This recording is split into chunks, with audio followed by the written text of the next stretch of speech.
میرے پیارے آقا صلی اللہ علیہ وسلم کے غلاموں، آئیے اب تھوڑی دیر ذرا قبر کی سیر کرتے ہیں۔ آپ نے باغوں کی سیر تو کی ہوگی، آپ نے شہروں کی سیر تو کی ہوگی، آؤ ذرا تصور کی دنیا میں ہم تھوڑا قبروں کی سیر کر لیتے ہیں۔ یہ قبریں کیا ہے؟ اللہ اللہ، یہ قبریں وہ ہیں جہاں رشتہ داریاں نہیں دیکھی جاتی، جہاں انسان کے چہرے نہیں دیکھے جاتے، جہاں انسان کی خوبصورتیاں نہیں دیکھی جاتی، جہاں انسان کے حسن نہیں دیکھے جاتے۔ اللہ اکبر، قبر میں تو چھوٹی چھوٹی باتوں پر بھی عذاب دیا جاتا ہے۔ بے شمار ایسی قبروں کا ذکر احادیث میں ملتا ہے۔ کسی قبر پر، قبر والے پر صرف اس لیے عذاب ہو رہا تھا کہ وہ پیشاب کے چھینٹے سے نہیں بچتا تھا۔ تھوڑی توجہ کرنا، تھوڑا غور کرنا، راتوں کو زنا کے اڈوں کی طرف قدم بڑھانے سے پہلے، نرم گدوں پر لیٹ کر زنا کے مناظر دیکھنے سے پہلے، کانوں میں ایئر فون لگا کر گانے سننے سے پہلے، کسی عورت پر بد نظری کرنے سے پہلے تھوڑا تصور کر لینا، آخر قبر ہے، آخر قبر ہے۔ انسان کتنی ہی تدبیر کر لے، آخر قبر ہے۔ اور یہ قبر کیا ہے؟ قبر کیسے کیسوں کو دباتی ہے، کیسے کیسے۔ میں اور آپ تو کوئی شمار ہی میں نہیں، اپنی تو کوئی حیثیت ہی نہیں۔ میں تھوڑی سی ایک حدیث پر آپ سب کی توجہ چاہتا ہوں، بڑی مشہور حدیث ہے، صحیح میں موجود ہے، اس پر آپ کی توجہ چاہتا ہوں۔ اور آپ نے اس کو کسی دوسرے باب کے اندر سنا ہے، میں اس کو کسی دوسرے باب میں ذکر کرنا چاہتا ہوں، اور آپ سب کی توجہ۔ ہم سوچتے ہیں اللہ کریم ہے یار، قبر میں کیا ہوگا، بلکہ ہم تو شعر پڑھتے ہیں نا، قبر میں لہرائیں گے تا حشر چشمے نور کے۔ میں بھی پڑھتا ہوں، آپ بھی پڑھتے ہیں، لیکن یاد رکھنا یہ شعر پڑھنے کے حق ان کو تھے جن کی تہجد بھی فوت نہیں ہوتی تھی۔ یہ شعر پڑھنے کے حق ان کو تھے جنہوں نے جانے تو دے دی مگر سنتوں کے خلاف عمل نہیں کیا۔ یہ شعر پڑھنے کے حق ان کو تھے، اللہ اکبر، جن کی نگاہیں کبھی نہیں اٹھی۔ جانتے ہیں جس امام نے یہ شعر کہا ہے نا، قبر میں لہرائیں گے تا حشر چشمے نور کے، جلوہ فرما ہوگی جب طلعت رسول اللہ کی، اس امام کے تقوی کا حال یہ تھا کہ خود کے شہر کا باغ انہوں نے ساری زندگی نہیں دیکھا۔ ایک مرتبہ جبل پور سے واپس ہوتے ہوئے اپنے گھر جا رہے تھے، اسٹیشن پر اتر کر گھر جا رہے تھے، تو اچانک نظر پڑ گئی، تو مولانا عید الاسلام عبدالسلام سے ختم ذکر کرتے ہیں، چلتے چلتے بریلی کے باغ پہ نظر پڑ گئی۔ جس نے کبھی باغ کو بھی قصدن نہیں دیکھا، ان کو حق تھا یہ شعر پڑھنے کا۔ جو ہیرو ہیروئن کو ننگا ناچتے دیکھے، انہیں کیا حق ہے یہ شعر پڑھنے کا؟ آپ مجھے بتائیں۔ آج اپنے اعمال پر نظر کریں، اپنے اعمال پر نظر کریں، اور اس کے بعد پھر اپنی بڑی بڑی باتوں کو دیکھیں۔ آج میرا جوان اللہ والوں سے سنی ہوئی باتوں کو اپنی زبان سے دہراتا ہے، یار ہم جنت میں نہیں جائیں گے تو کون جائے گا؟ جنت تو اپنے باپ کی ہے۔ ایسا لگتا ہے جیسے باپ سے خریدوا کر کے بک کرا رکھا ہے۔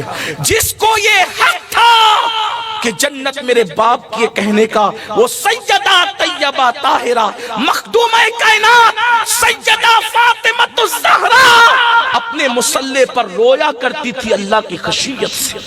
اور یہاں کچھ بھی زندگی میں نہیں، نہ اللہ کے لیے رونا، نہ اللہ کے لیے عمل کرنا۔ مسجد ویران کر دی، ہم جنت میں نہیں جائیں گے تو کون جائے گا؟ ماں باپ کو دکھ دے رہے، ہم جنت میں نہیں جائیں گے تو کون جائے گا؟ سود کے لقمے کھا رہے ہیں، ہم جنت میں نہیں جائیں گے تو کون جائے گا؟ وہ سود جس کے متعلق اللہ کے رسول صلی اللہ علیہ وآلہ وسلم فرماتے ہیں، جس نے سود کا ایک لقمہ کھایا گویا اس نے اپنی ماں کے ساتھ 36 مرتبہ زنا کیا۔ ایک لقمہ سود کا، گھما پھرا کر سود کے دھندے چل رہے ہیں۔ مولانا کو کنونس کیا جاتا ہے، نہیں مولانا اس کا رستہ ایسا نہیں، ایسا ہے۔ قدرت نے جن رستوں کو بند کر دیا ہے، دنیا کا کوئی انسان اب اس رستے کو کھول نہیں سکتا، اور جو کھولنے کی کوشش کرے وہ صراط مستقیم پر رہ نہیں سکتا۔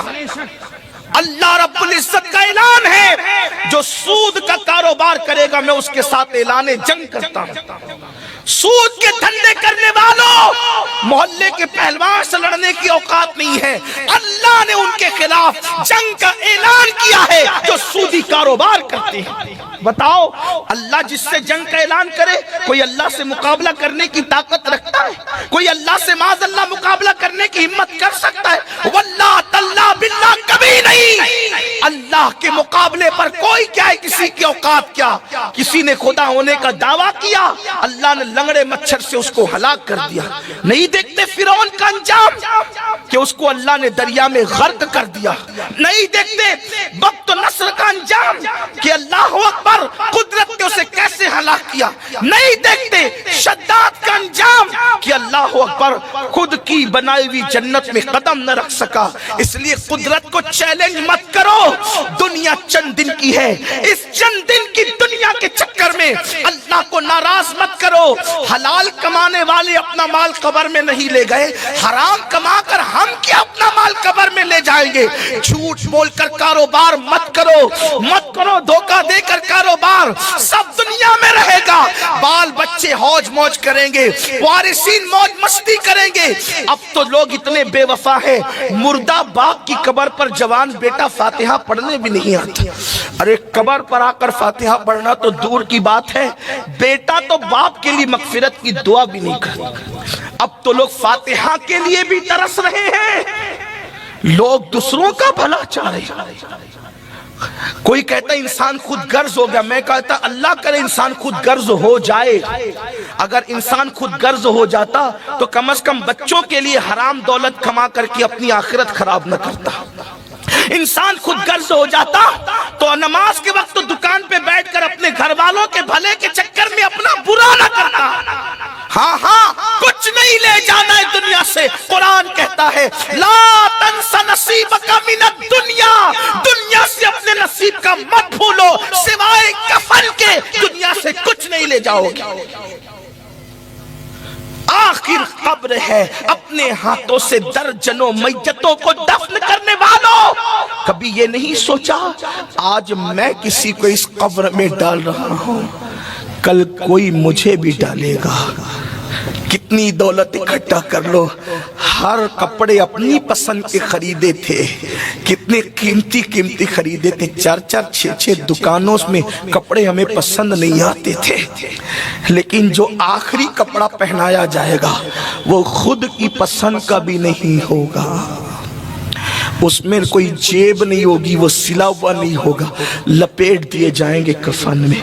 عمل اچھے ہیں تو ٹھیک ہے، ورنہ وہ کفن بھی آگ بنے گا، اس کفن کو بھی آگ کی شکل دے دی جائے گی، اوپر مٹی، نیچے مٹی، دائیں مٹی، آگے مٹی، پیچھے مٹی۔ کن کے لیے؟ جنہوں نے خدا کو راضی نہیں کیا، اور جنہوں نے راضی کیا آپ تو سن چکے، ان کے لیے تو جنت کا بستر ہے۔ ہائے اپنا ہوگا کیا؟ قرآن کہتا مِنْهَا خَلَقْنَاكُمْ، اسی مٹی سے پیدا کیا، مٹی سے پیدا ہوئے ہیں۔ مت غرور کرو اپنی جوانی پر، مت غرور کرو اپنی دولت پر، مت گھمنڈ کرو اپنے علم پر، مت گھمنڈ کرو اپنے خوبصورت چہروں پر۔ مولا کائنات شیر خدا علی مرتضیٰ کے ہاتھ میں ایک خوبصورت مٹی کا پیالہ آیا تو مولا مشکل کشا اس پیالے کو دیکھ کر رونے لگے۔ اس روایت کو امام قرطبی نے لکھا ہے، خوبصورت پیالے کو، مٹی کے پیالے کو دیکھ کر مولا مشکل کشا رونے لگے۔ کسی نے کہا علی کتنا خوبصورت پیالہ دیکھ کر آپ روتے ہیں؟ فرماتے تم خوبصورت پیالہ دیکھ رہے ہو، میں اس خوبصورت پیالے میں ان خوبصورت چہروں کی مٹی ملی ہوئی دیکھ رہا ہوں جن کے چہرے مٹی میں ملے تھے، اور اس مٹی سے یہ پیالہ بنایا گیا ہے۔ کسی صوفی بزرگ نے فرمایا تھا کہ زمین سے خوبصورت پھول یوں ہی تھوڑی کھلتے ہیں، زمین سے خوبصورت پھول یوں ہی تھوڑی کھلتے ہیں، کتنے گلاب سے چہرے زمین میں ملتے ہیں تب کہیں جا کر خوبصورت پھول کھلتے ہیں۔ اسی لیے تو خوبصورتی کو دیکھ کر لوگ مسکراتے ہیں، یہ بلبل پاگل ہوا ہے، کہ یہ پھولوں کو دیکھ کے روتا ہے؟ یہ پھول دیکھ کر کیوں روتا ہے؟ ہم پھول کا حسن دیکھتے ہیں، بلبل پھول میں ان خوبصورت چہروں کی مٹی دیکھتا ہے جو اس مٹی میں مل کر کے پھولوں کو جنم دیتے ہیں۔ سوچو تو صحیح اپنی مٹی کا حال کیا ہوگا؟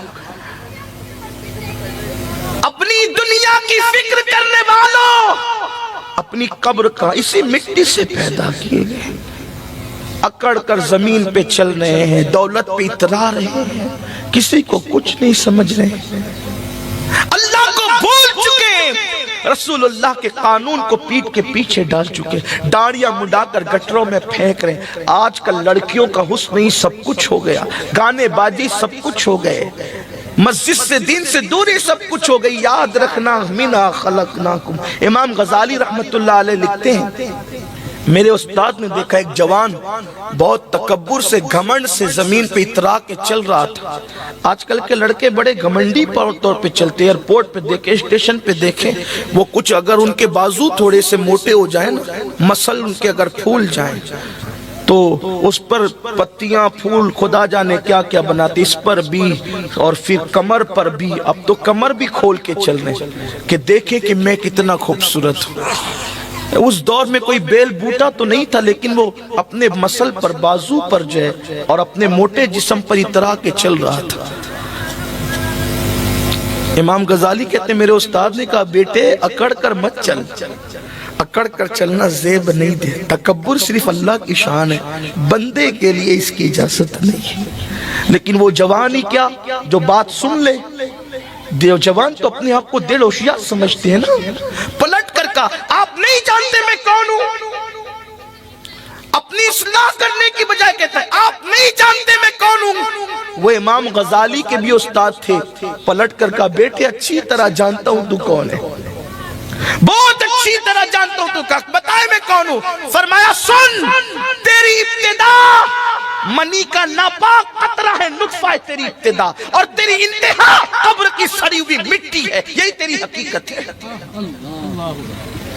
جو ناپاک قطرے سے پیدا ہوا ہو اور قبر میں بدبودار مٹی بن جائے، اسے اکڑ کر چلنے کا حق کیا ہے؟ اگر خدا کو راضی نہ کر سکے تو کتے کی مٹی میں اور انسان کی مٹی میں فرق کیا ہے؟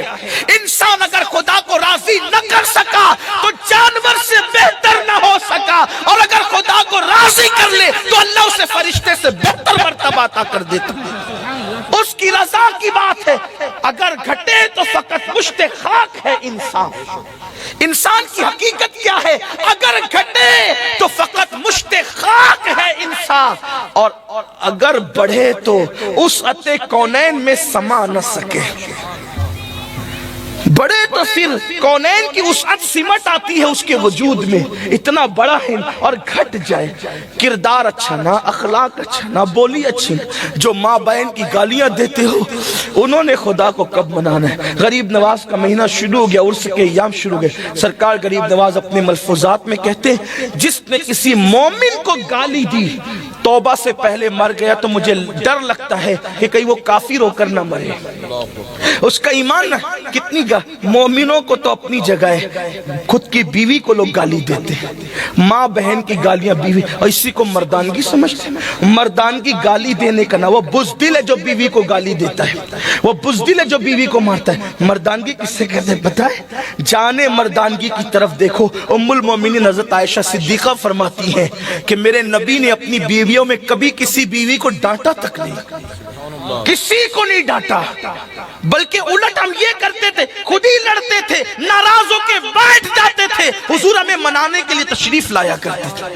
یہ حضور کا کردار ہم سب بھول گئے۔ تو بات دور نہ نکل جائے، عرض کر رہا تھا کہ قبر میں کون کون کس کس عالم میں رہا، اور واللہ یہ صرف عبرت کے لیے ہے اور کوئی بات نہیں۔ ایک حدیث پاک آپ نے وہی بار بار سنی ہے، ایصال ثواب کے باب میں، تھوڑا سا اس کو دوسرے پیرا ہے۔ حدیث کا یہ معجزہ ہے، اعجاز ہے حدیث کا، کہ حدیث کو آپ جس اینگل سے دیکھیں گے اس میں سے آپ کو عبرت کا وہ پہلو نکل